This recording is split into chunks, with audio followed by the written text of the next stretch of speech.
कोलेजी, व्यासपीठावर उपस्थित असलेले सर्वच आमचे सहकारी आणि मोठ्या संख्येने उपस्थित असलेले बंधू आणि भगिनींनो, राज्याचा उद्योग मंत्री म्हणून आदरणीय पवार साहेबांबरोबर ह्या परिसराची मी स्वतः पाहणी केली आणि ही पाहणी केल्यानंतर मला देखील या सगळ्या गोष्टींचं गांभीर्य राज्याचा उद्योग मंत्री म्हणून नक्कीच कळलेलं आहे। ज्या ठिकाणी शेती होत होती, ज्या ठिकाणी संत्र्याची लागवड होत होती, ज्या नदीमधनं आपण पाणी पित होता त्या नदीची परिस्थिती देखील काय हे देखील मला साहेबांनी दाखवली। काही ठिकाणी ओव्हरफ्लो झालेलं पाणी कशा पद्धतीनं शेतामध्ये सोडलं जातं याची देखील पाहणी मी केली आणि राज्याचा उद्योग मंत्री म्हणून माझ्या विभागापुरते जे काही अधिकार मला आहेत हे एक मिनिट, या बाजूच्या लोकांनी खाली बसावं। खाली बसा नाही तर ते बाजूला धीग आहेत, ते मंत्री महोदयांना दिसलं पाहिजे। खाली बसा पोलीस। योगायोग असा आहे की साहेबांनी तुम्हाला खाली बसायला सांगितलं आणि माझं चित्र मला जिथं बघायला मिळतं, याचा अर्थ एवढा 100% तुम्ही घ्यावा खाली बसा की ज्या विभागाचा मंत्री म्हणून मी काम करतोय त्या विभागामार्फत इथल्या शेतकऱ्यांवर कुठचाही अन्याय होणार नाही हा शब्द साहेबांच्या समोर मी आज आपल्याला देतो। हे सगळं करत असताना ज्या काही मागण्या आहेत या मागण्यांचा देखील थोडा मी ओहाप करतो। माझ्याकडे 2 कागद महाराष्ट्र पोल्युशन बोर्डाने या ठिकाणी दिलेले आहेत अमोलजी, जे तुम्ही सांगितले तेच। यामध्ये शेतकऱ्यांची नाही शासन म्हणून आमची देखील भूमिका हीच राहणार आहे की एमपीसीबीनं ज्या काही गोष्टी कंपनीला सांगितलेल्या आहेत त्या त्यांनी पूर्ण केल्याच पाहिजेत, त्या काही मेहरबानी करत नाही।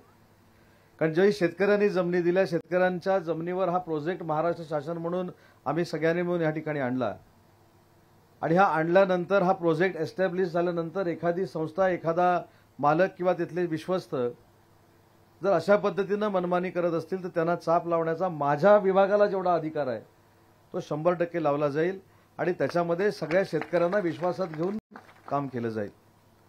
2 महत्त्वाचे मुद्दे जे मला या ठिकाणी जाणवले त्याचा उल्लेख मी या ठिकाणी करतो की पाण्याचा प्रवाह जो शेतीमध्ये सोडला जातो, ज्याचा उल्लेख मगाशी काका तुम्ही देखील केला की तुम्ही पाणी प्यायचा, तिथं गुरं देखील पाणी प्यायची, तिथं संत्र्याची लागवड व्हायची, तिथं शेतीची लागवड व्हायची।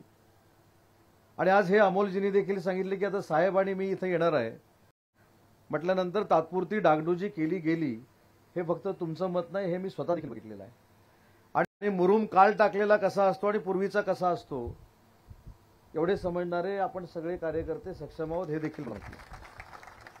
आणि म्हणून मी माझ्या अधिकाऱ्यांना देखील मगाशी सांगितलं की एमआयडीसीचा जो काय याच्यामध्ये रोल होता त्या एमआयडीसीच्या रोलमध्ये आपण पूर्ण शेतकऱ्यांबरोबर असलं पाहिजे।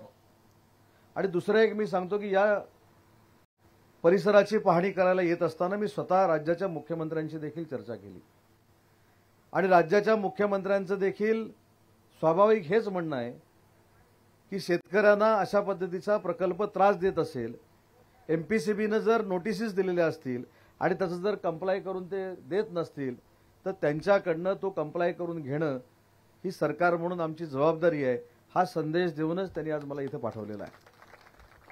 त्याच्यामुळे मला अजून एक आपल्याला विनंती करायची आहे की काही निर्णय हे आपल्याला धोरणात्मक घ्यायचे आहेत।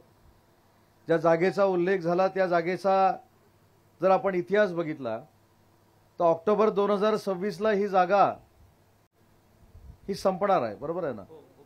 आणि मग कंपनी इथनं निघून जाईल। मी अमोलजी आज आपल्याला शब्द देतो की आमच्या एमआयडीसीकडनं ती जागा सोडल्यानंतर त्यांनी जी काही कार्यवाही करायची आहे ती केलीच पाहिजे अशा पद्धतीचं सक्तीचं पत्र आजच त्यांना पोहोचवेल, त्याच्यामध्ये देखील चिंता करण्याचं काही कारण नाही। कारण हे काय साहेबांच्या घरचं काम नाही, माझ्या घरचं काम नाही, अमोलजी तुमच्या घरचं काम नाही, शेतकऱ्यांचं काम आहे। आणि शेतकऱ्यांच्या न्याय हक्कासाठी ज्यावेळी तुम्ही सगळे एकत्र आलेले आहात त्यावेळी शासन म्हणून आमची देखील जबाबदारी आहे की त्याला आमच्या परीने न्याय दिला गेला पाहिजे। आणि दुसऱ्या जागेचा जो आपण उल्लेख या ठिकाणी केला त्याबद्दल देखील एक खुलासा होणं गरजेचं आहे की ही जागा या कंपनीनं मागण्याच्या ऐवजी ही जागा ऑक्टोबर 2026ला संपणार असल्यामुळे पर्यायी जागा द्यावी असं एमपीसीबीनं एनओसी देऊन आमच्याकडे मागणी केली आणि म्हणून 2022ला या संदर्भातला निर्णय आम्ही घेतलाय।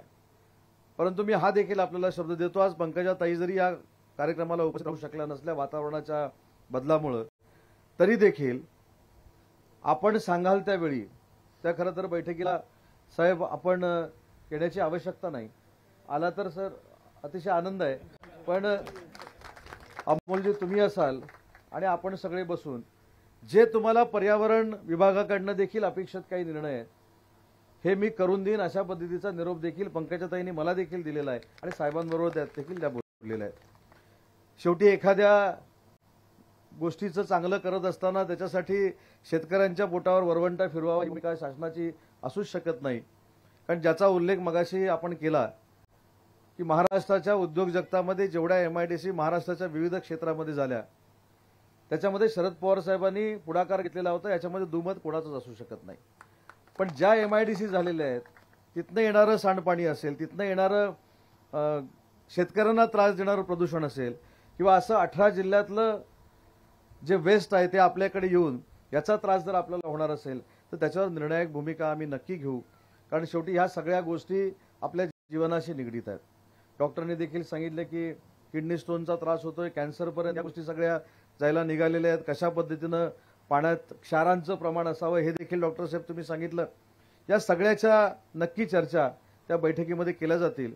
आणि आज माझ्याकडे 2 कागद जे MPCBने दिलेले आहेत याच्यामध्ये त्यांनी स्पष्ट कंपनीला असं सांगितलं, अधिकारी देखील उपस्थित आहेत, की त्यांनी देखील त्यांना सांगितलेलं आहे की या सगळ्या गोष्टी तुम्हाला कराव्याच लागतील. तर MPCBच्या अधिकाऱ्यांना देखील मला एक सूचनावाजा विनंती करायची आहे की या सगळ्या गोष्टी करत असताना आपण कार्यक्षमपणानं या कंपनीच्या लोकांना धारेवर धरलं पाहिजे. कारण शेवटी तुम्ही आम्ही सगळे जे समाजकारणामध्ये, तुम्ही समाजकारणामध्ये काम करत नाही पण आम्ही समाजकारणामध्ये काम करतो आणि तुम्ही प्रशासनामध्ये काम करता, आपल्या दोघांचंही कर्तव्य हेच आहे तर एखादी गोष्ट आपल्या निदर्शनास आलेली असेल तर त्याच्यावर कुठच्याही परिस्थितीमध्ये तोडगा काढून समोरच्याला न्याय दिला पाहिजे. आणि मला हे देखील आश्चर्य आहे की लॅबमध्ये जाताना, लॅबमध्ये जाण्याच्या प्रवासामध्ये ते सॅम्पल बदललं जातं, म्हणजे किती कार्यक्षम लोक आहेत याचा अनुभव देखील आज इथं आल्यानंतर मला आला.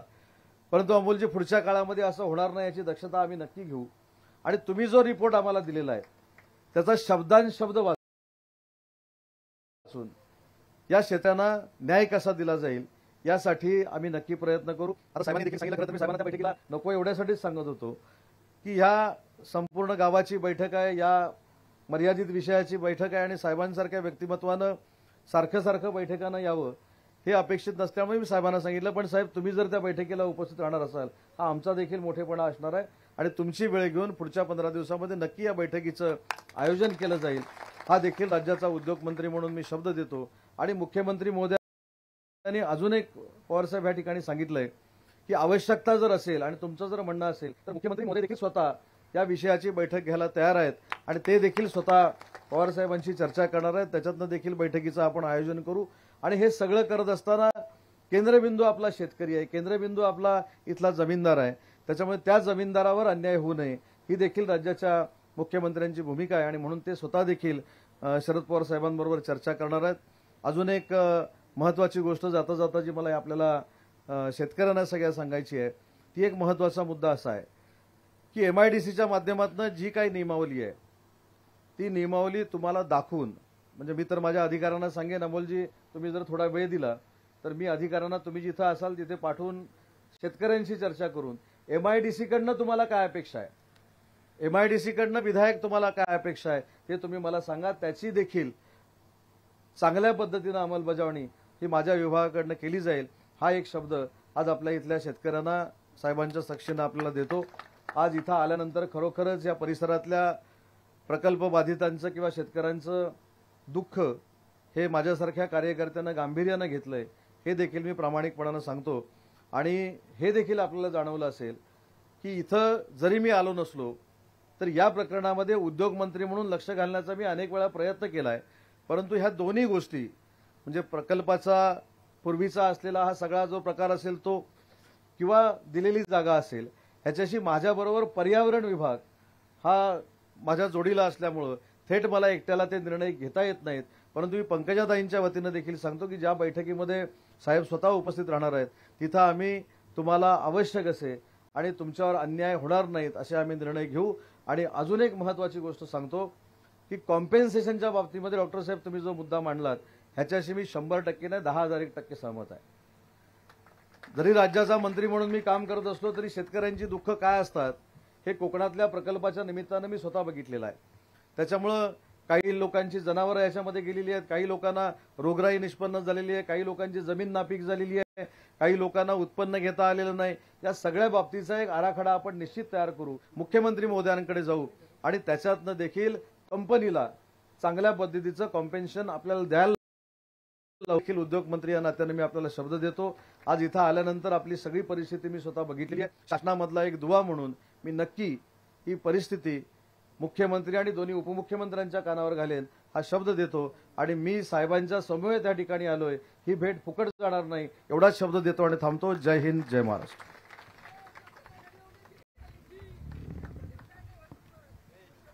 धन्यवाद सामंत साहेब. आपण या ठिकाणी साहेबांना सगळ्यांनी जागेवरती निवेदन द्यायचे. सगळ्या ग्रामपंचायतीचे निवेदन या ठिकाणी पटकन साहेबांना द्या आणि साहेब नंतर मनोगत व्यक्त